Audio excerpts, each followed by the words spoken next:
Hello guys, welcome back to my channel. তোমরা সবাই কেমন আছো? আশা করছি তোমরা সবাই ভালো আছো। আমি খুব ভালো আছি। আমার গলার সাউন্ডটা একটু ইগনোর করো, ঠান্ডা লেগেছে ওই জন্য এরকম শোনাচ্ছে। তো তোমরা থাম্বনেল দেখে বুঝতেই পারছো আমি কী ভিডিও শেয়ার করতে চলেছি। খুব দেরি হয়ে গেলো, তার জন্য সরি। তো দাদার গাড়ি করে আমরা বরযাত্রী চলে গিয়েছিলাম। এখন বলছে যে দাদা শুভদৃষ্টি হচ্ছে, এটা রিচুয়ালস করতেই হয়। নিজে গেট দিয়ে ওইট মিট শেয়ার করতে পারিনি, ভিডিওই করতে পারিনি, যা গরম ছিল তখন। তারপর আমরা লজে উঠে গেছিলাম, তারপর আমরা দেখিয়ে দিলাম। বিয়ের লগ্ন ছিল অনেক দেরিতে, প্রায় 10:30 11:30 মতো, তাই জন্য আমাদের জোর করে খেতে বসে দিয়েছিল। তো তোমরা মেনু কার্ডটা ভিডিওটা পজ করে মেনু কার্ডটা দেখে নিতে পারো। তারপর পাতে পড়ে গেছিলো স্যালাড, তারপরে কি দিয়েছিল এটা আমার মনে নেই, তোমরা দেখে মেনু কার্ডে দেখতে পাবে। তো তারপরে এত দেরি হয়েছে আমাদের রেডি হতে, কী বলবো, 7:30টায় বাস এসেছে, আমরা গেছি 8:30টার সময়। রেডি হতে এত দেরি হয়ে গেছিলো, তবে মায়েদেরকে রাজি করাতে হয়েছিলো, ওই জন্য আরও দেরি হয়ে গেলো।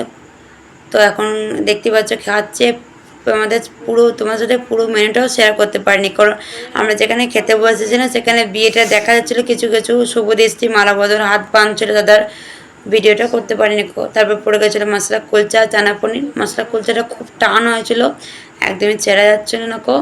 তো চানা পনিরটা খুব সুন্দর হয়েছিল খেতে।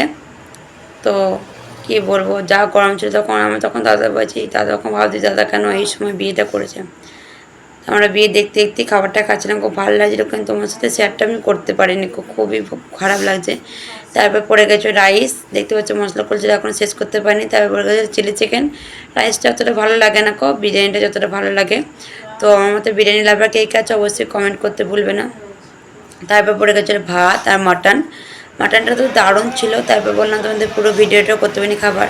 তারপর এটা হচ্ছে বৌদি মা সম্পাদন করছে এটা, তো বামুনের মন্ত্র বলছে এই ভিডিওটা করেছি। তারপর দেখতে পাচ্ছ এটা কাঠছড়া বাঁধছে, এখন আমাদের পুরোহিত এটা বাঁধছে। তো একদম শক্ত করে বাঁধছে, যাতে কোনো দিন বাঁধন না খোলে। তো দাদা বৌদিকে তোমরা দেখতে পাচ্ছ কেমন লাগছে অবশ্যই কমেন্ট করে জানাবে। দেখতে পাচ্ছ খুব শক্ত করে বাঁধছে।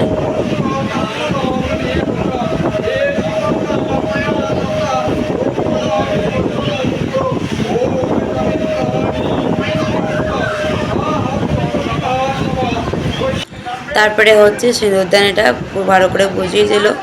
তো তোমরা দেখো সিঁদুরদানটা খুব দারুণ লাগে এটা দেখতে, সব বাঙালির ভিতরে দারুণ সবসময় এটা।